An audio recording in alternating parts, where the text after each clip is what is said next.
What's going on YouTube? Trucking Life here. One more time, guys. Guys and girls and gals and guys. Yeah. Alright guys, check it out. I want to make sure this pin is right here first of all.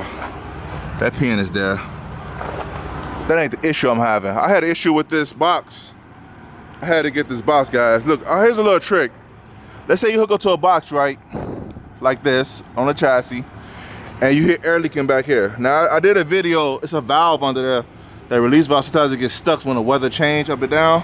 But if you want to get up under there and start tapping on that valve right away, what you do is hook up your emergency line, run air to the back. I had to do this with this, guys. The reason I'm telling you that. I forgot about this, but if you want to do it, it works.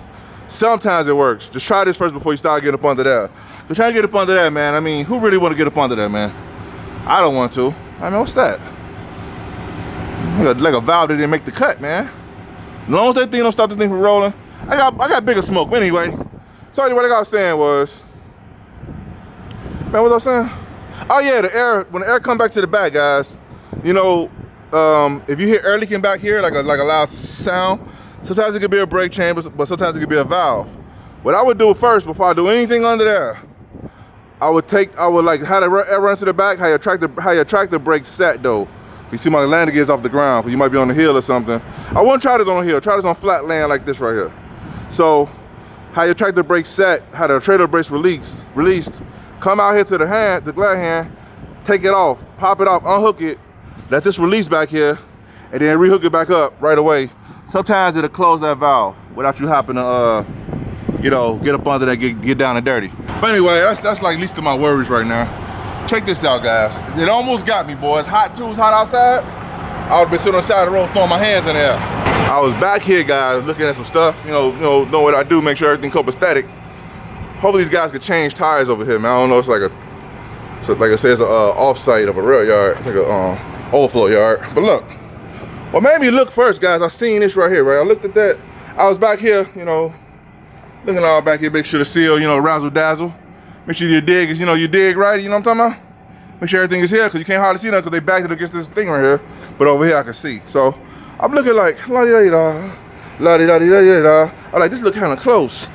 I look right here, I'm at the moving this. I know one time before, this gave it the ghost, guys. I mean, big time, man. I moved it like this, man, the whole thing fell off. It's on video. But look, check it out. That ain't what I seen. Look at this, man. My tire got a tumor, man. Look at this. Come on, guys. I don't know if you can even see it, man. It's a tumor on a tire. And also known as I don't want to say the word on here. There's some kids watching this. You know, it got a third breast around here, man. I'll just say that. Look, man. Look, guys. Now, if I would have rolled like that, it's hot outside, all I heard was poof. I was like, man, them doggone 1020s and hunting me down. Ain't no doggone 1020s. It's my third leg tire here, man. Look at that, man. Look at that. You guys can see. I don't know if you guys can see. I don't know if the camera really good. The camera doing no justice, man. Oh, man, I can't roll like that, guys. I get that changed, man. Look, so you can see it from here. Look, this the end of the tire. That's the extra. Why is that on there? You know what I'm saying? As always, this ain't what the video's about. It's some aesthetics. But some kind of aesthetics, I tell you, man. So what I'm gonna do is I'm gonna see if they can fix this. If not, I gotta make an executive decision, guys. Anyway, all right, guys, stay tuned.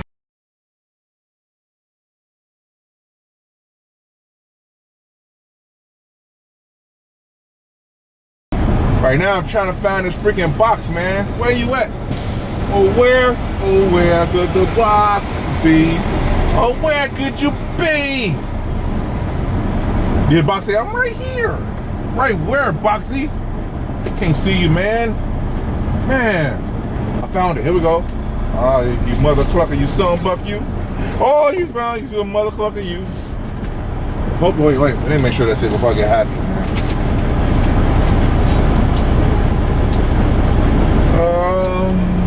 Yup. It's in the lane where it's supposed to be, but hey, man, I found it. Yup, that's it, man. That's it, guys.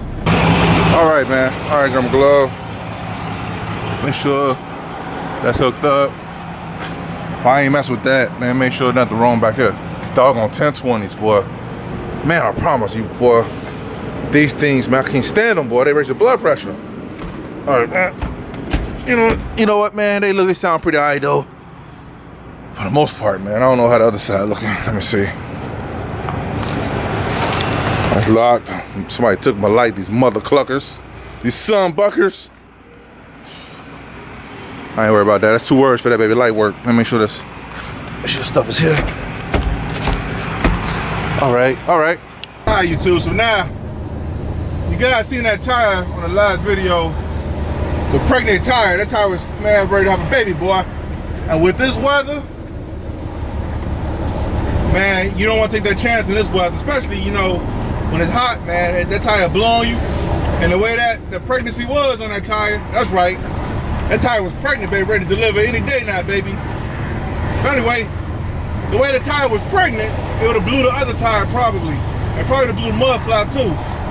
But anyway, as you can see, I'm right here. I'm headed to another customer, man, but I just seen the sign back there that says incident, 1.5 miles ahead. I'm looking at the road curving, they rolling a little bit down there, so it must be, I don't know what's going on, man, but I know right now, this time of day, this expressway is wide open, but it's not for whatever reason. But again, this is just trucking, man, 101, unforeseen road conditions, man. You don't know what you're gonna roll into, or roll out of, or roll through. Either way it go, it'll hinder you from rolling.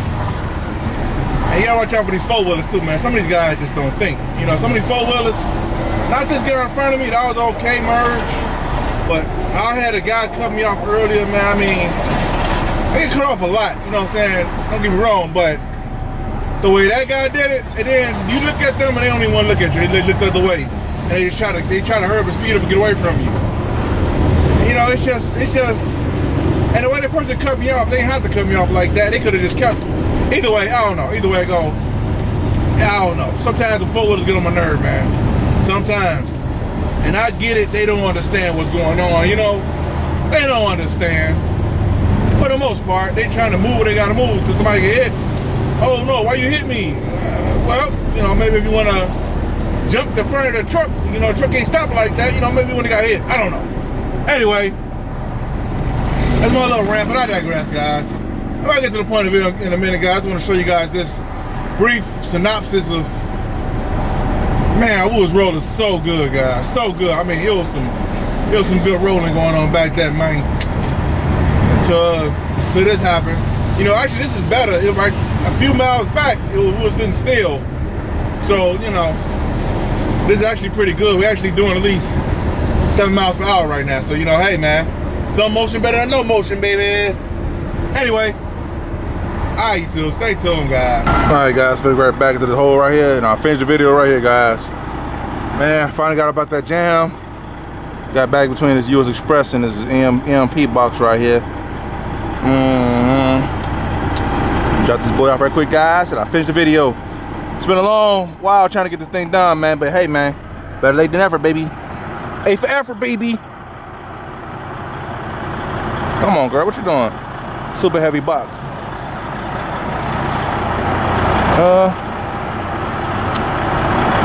Gonna catch up with it, man. Catch up with it, man. Without hitting the without hitting the box.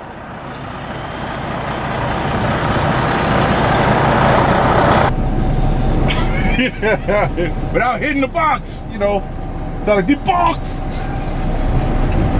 I gotta get out of here. I'm blocking up the lane right now, guys. Let me get up out of here real quick. Hold on. Get about the jam and I'll finish this video.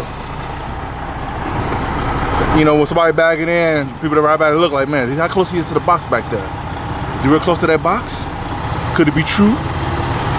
Is he going to hit the box or what's he going to do with the box? Oh man, guys, sometimes I gotta let it out, man. Sometimes I gotta let it out. Anyway. So all right, YouTube, so now we drop this box, man, get up out of here. But anyway, the purpose of the video, guys, is the ugly truth of being on operator, guy. It could be a real, I would say, man, dirty game. You know what I'm saying? You could lose your shirt. And I'll tell you like this, I don't know if you guys remember, some of you guys OGs followers, and some of the subscribers on here actually follow me because you met me in what I'm about to mention right now, which I did Uber, like, guys, for the first, I would say for the first 3 or 4 years of me being on operator, I did nothing. I was just trying to figure it out, trying to grind it out. Then like the last, I would say, up until about a year and a half to the pandemic hit, around 2 years ago, I was an owner operator and I did Uber and Lyft.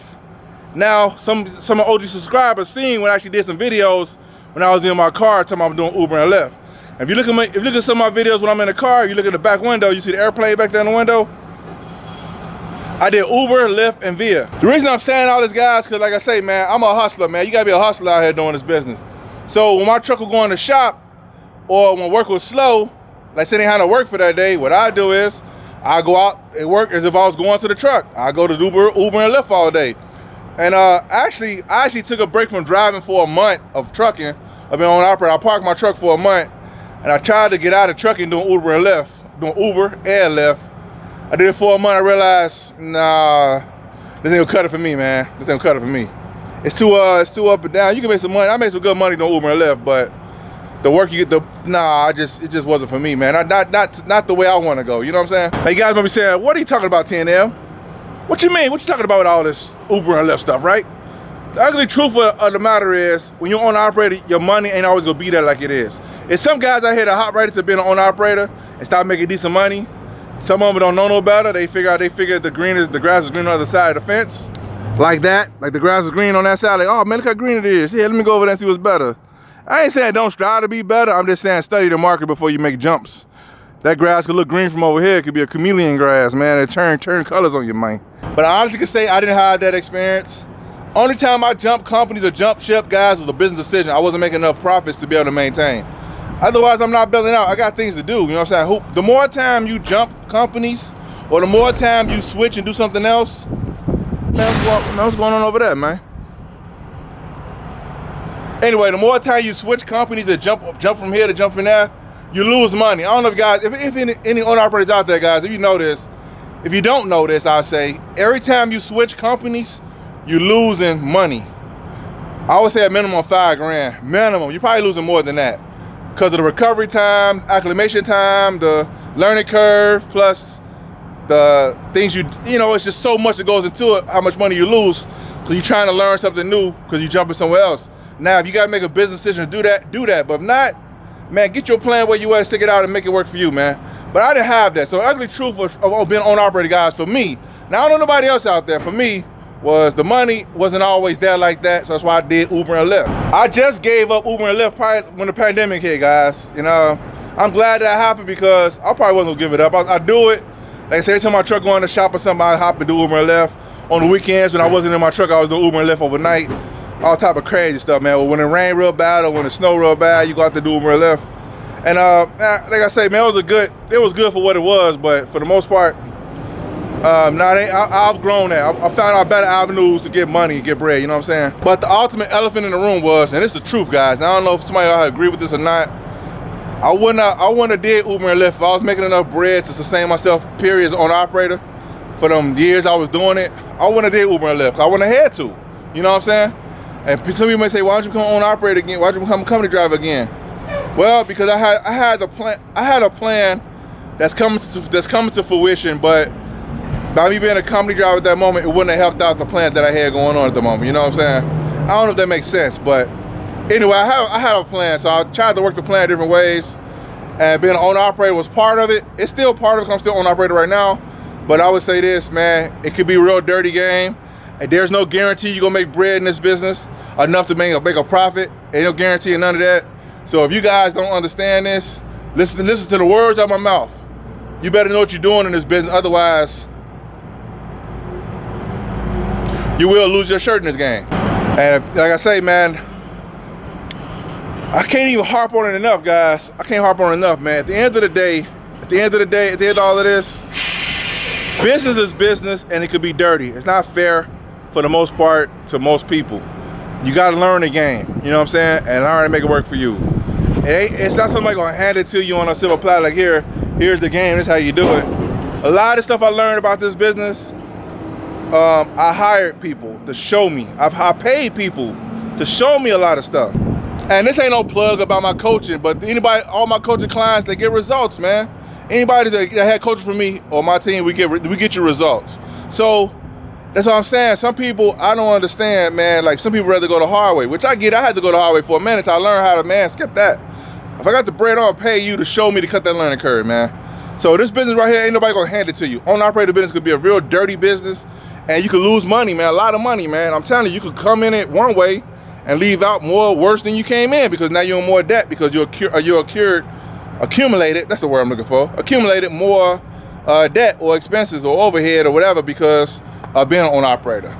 So that's what I'm saying, guys. Like I said, I keep saying stuff over and over again in these videos. I hope it's sinking in to somebody. So if you do this business, treat it like a business, man. And it could be real dirty. And that's why I did Uber and Lyft so many years, because I had to compensate for the money I wasn't making doing on the owner-operator side. When my truck was in the shop or it was down, I had to keep, you know what I'm saying? I don't believe in a starving artist. You know what I'm saying? I believe in, I work 2 or 3 times as hard to get something done, versus if I got to do that for a while, I will do that. Not how I've been doing that, believe me. But I found out there's better ways, you know what I'm saying? But anyway, YouTube, hope this video was helpful. Give you a little understanding of what's going around here. And I'll see you guys next video. Peace.